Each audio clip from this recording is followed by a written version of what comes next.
Hi there, this is Datila, and welcome to the Wrestling Time Post Show. It is Monday, May 1st, 2023, which means tonight I will be talking about Monday Night Raw. Alright, so let's kick things off with the opening segment. Alright, so tonight's Monday Night Raw kicked off with round one of the WWE Draft.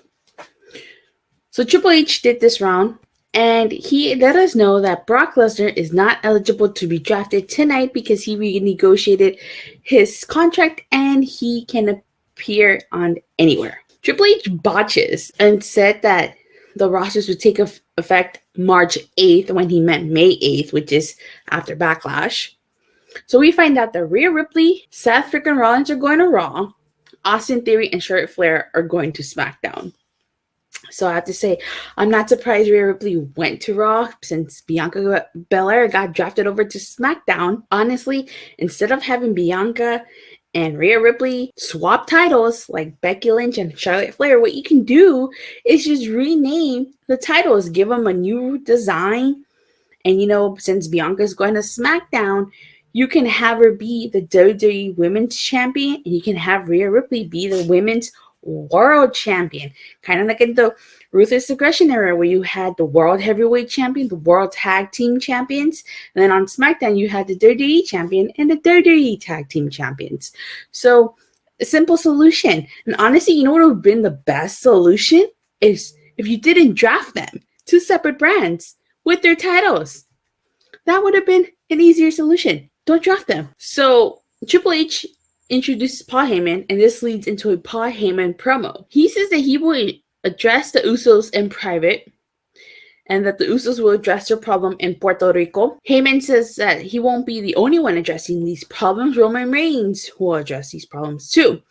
He makes mention about the World Heavyweight title, and he says that that title will dominate the main event at WrestleMania if it's held by Roman Reigns, which is something that we don't need, but it's not far out of the possibility. Like, honestly, I could totally picture WWE doing that.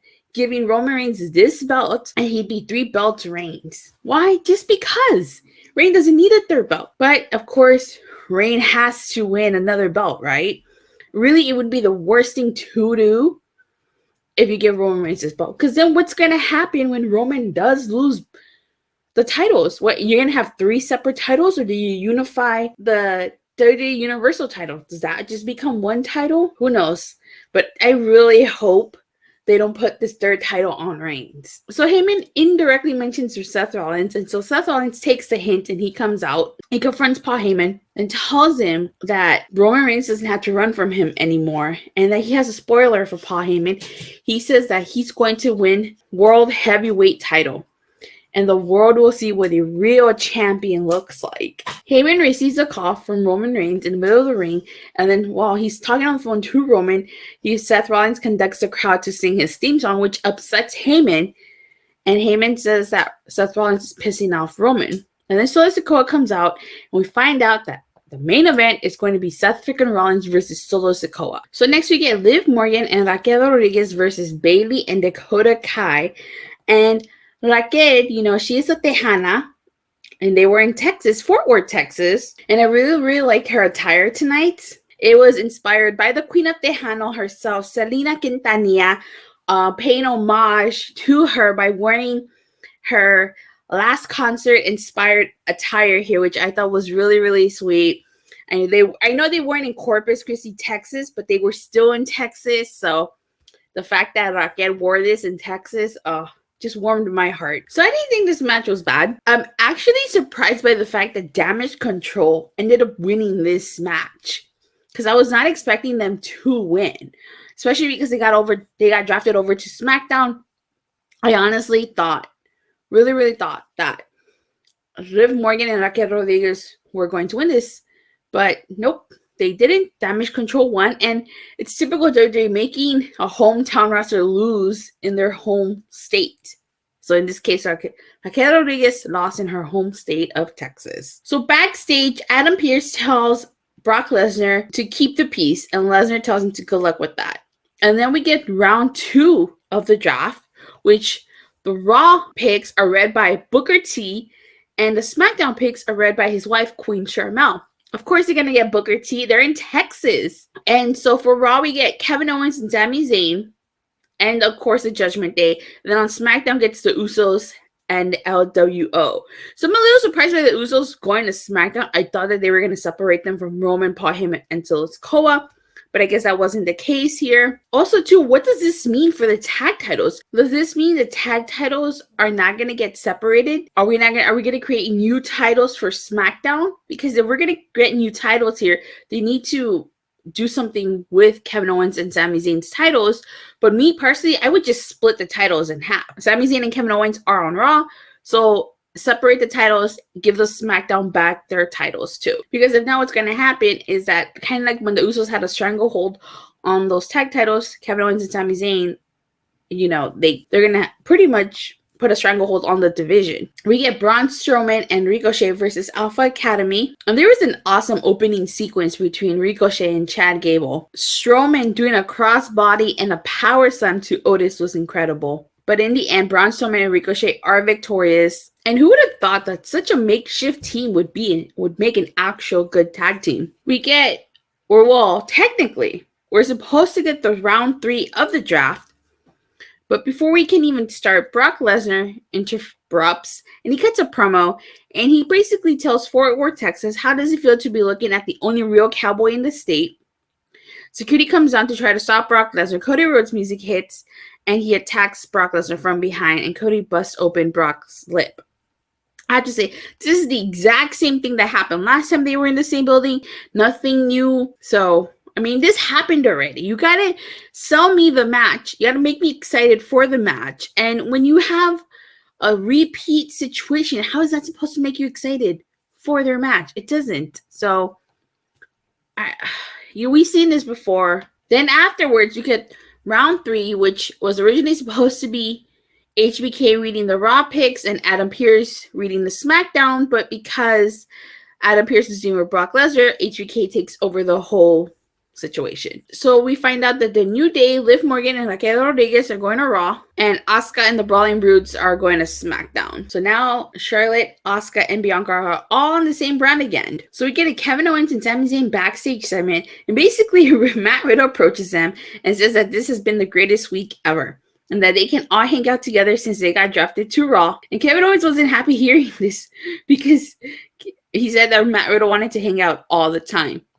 So this leads into Matt Riddle versus Jimmy Uso. And they, again, because they were in Texas, I'm not surprised that they attempted to execute an Eddie Guerrero chair trick, but it was poorly executed if you ask me. Because what happens is Jay takes a cheap shot at Riddle while the ref isn't looking, and KO gets in Jay's face. And then all of a sudden, KO just drops. He's playing possum. Jay's just kind of standing there like, what the heck is going on? He's trying to figure out what's going on. Sami Zayn throws a chair to Jay, and he calls for the ref, and then the ref ejects Jay from ringside. And so it seems to me like this was botched because Jay didn't realize what was going on. You know, either Jay just didn't realize that he was supposed to act, or Sami Zayn took too long to throw the chair. But this just seemed poorly executed, if you ask me. I mean, don't get me wrong. I had no issue with them doing the chair trick. Other wrestlers have done the chair trick. It's just the way it was executed was just not good. So Matt Riddle hit Jimmy with an exploder and then a Broton. Then Jimmy shoved Matt Riddle off the ropes. He super kicked KO on the outside. And Sami Zayn distracted the referee. Jimmy removed the turnbuckle. KO slammed his head on the exposed turnbuckle. And then Matt Riddle hit the floating bro, and Matt Riddle was victorious. But you know how WWE likes to do this. Whoever has momentum on the go-home show, they usually lose at the pay-per-view. So this leads to a backstage segment with Jey Uso and Solo Sikoa. And Jay's like mad that Solo wasn't out there. And Heyman interjects and says he's got to keep Solo concentrated on tonight's task, which is his match against Seth freaking Rollins. So we get round 4 of the draft. And we got Eric Bischoff reading the Raw pick, and RVD reading the SmackDown picks. If you guys saw last week, he had the card, he had it upside down, which I thought was funny. So Raw got Trish Stratus, Shayna Baszler and Ronda Rousey, while SmackDown got Karrion Kross and L.A. Knight. We get a Miz TV with Shinsuke Nakamura, and so this is Nakamura's first time being a part of the Raw roster since he got drafted to SmackDown. So The Miz recaps all the Raw draft picks. The Miz welcomes Nakamura to Monday Night Raw and asks Nakamura if he has a chance of winning the World Heavyweight title. Miz calls himself a workhorse and says Nakamura would be a great number 2. And he basically is advocating for them to be in a partnership, I should say. And he calls himself Shinsuke Nakamura. And Nakamura thanks the Miz and calls him a guy with tiny balls. Granted, he says it in Japanese and then he translates what it means. And Nakamura hits the Kanashita on the Miz. And you know something? I actually think the Miz would be a good mouthpiece for Nakamura, considering the fact that Miz is actually a good talker. So we'll see what happens to Nakamura on Monday Night Raw. Like I said, this is his first time on Raw since he's been on the main roster. You know, he's been on SmackDown the entire time he's been on the main roster. So it must be a nice change of scenery for Nakamura. Then we get Omos versus Anthony Alanis. What is there to talk about for this match? Seriously, what are we going to talk about? This match was a squash match. Completely pointless. You're supposed to be building to Seth freaking Rollins versus Omos. And this match isn't going to do it for me. Really? This was totally, just a random match. Omos is past that phase. I don't know. But I totally dislike this. I feel like it was unnecessary. At this stage, Omos should not be having squash matches. He's long past that. We get round 5 of the WWE Draft. Molly Holly reading the Raw picks. Road Dogg readings for SmackDown. So Raw gets Braun Strowman and Ricochet, as well as Bronson Reed. And SmackDown gets Shotzi, Alton, Prince, and Kate Wilson, also known as Pretty Deadly. So I don't watch NXT, so I'm not familiar with Pretty Deadly, but I have heard that they're really good tag teams. So I'm really excited to see what they're all about. If anybody has a match recommendation for Pretty Deadly, let me know in the comment section down below. We get a Judgment Day promo, and Damian Priest is basically saying for everybody to rise for the Judgment Day, and Rhea Ripley was the first draft pick. And so Rhea takes the microphone and she says, of course she was. And she says, Mommy's always on top. Rhea then says, Zelina's going to regret everything she's done to her. And Damian Priest basically cuts a promo to Bad Bunny in Spanish. I actually really love the fact that he said all of it in Spanish. Now, I'm going to say what he said, but I'm going to say it in English. He says, Bad Bunny is a big star in music, but not in the ring. That just because Bunny grew up fighting in the streets as a kid, it's not enough to beat him. Priest says he will beat him in his home and he will receive his punishment. Sounds better when he said it in Spanish. So when Dom takes the microphone, the crowd boos. They don't even let him talk. He tries 3 times to cut his promo. He just gets boos. And then the funny part is Rey Mysterio comes out along with Zelina and Santos Escobar, and freaking Rey Mysterio threatened Dominic with La Chancla. If you've never felt the wrath of La Chancla, you don't know how terrifying it can be. But I thought that was so hilarious. Rey Mysterio threatening. Zelina Vega didn't come out with her chancla. Total missed opportunity for her to come out and for Rey Mysterio to take that thing and just go like that with the chancla. So anybody out there who's been hit with the chancla, who's been threatened with the chancla, knows what I'm talking about. So this leads to a mixed tag match. It is the LWO in the form of Rey Mysterio, Zelina Vega, and Santos Escobar versus Judgment Day in the form of Dominic Mysterio, Rhea Ripley, and Damian Priest with Finn Balor at ringside. I don't know why Finn Balor was at ringside and why Joaquin Wilde and Cruz del Toro weren't. Makes no sense to me. So one thing I do like is that Rhea Ripley, she wanted to face off against Rey Mysterio. Now, I thought this was a good match, but this was your typical Judgment Day match. I mean, they were victorious after Damian Priest hit the South of Heaven to Rey Mysterio. And again, another L for the LWO. They gotta start racking up some wins here. I totally get that they want to keep Judgment Day strong. I totally get that.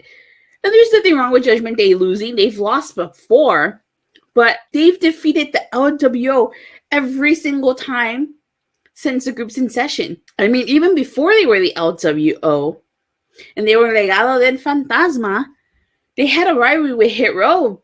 That didn't really do much for them. It was just total madness. And I don't know what's going on with LWO, but they have so much potential, and they're basically going to lose this feud to the Judgment Day. We get a Cody Rhodes backstage interview, and he says that Brock Lesnar is indeed in his head and has been in his head since the Raw after Mania, which in my opinion is the worst Raw I've ever been to. He says that Brock Lesnar gets what Brock Lesnar wants, except a backlash. He said that Lesnar does not need to even win this match. Cody says that he has to win this match because the whole idea of him finishing the story ceases to exist, because then he will go to the back of the line. He won't be in the back of the line. Not now. Not ever. And I do agree with Cody. He does need to win this match. I don't think Brock Lesnar needs to win. Brock Lesnar winning does nothing. Cody Rhodes needs to win that match. So we get a Bianca BelAir backstage interview. She says she's going to send Io Sky empty-handed, and Damage Control interrupt her interview. And Bianca says she's always been impressed with Io Sky. And when she saw Io Sky debut on at SummerSlam, she saw that she thought about what Io Sky would do, but yet she went and got influenced by two females that are holding her back. And so Io Sky approaches Bianca and she speaks Japanese to her, which I absolutely love.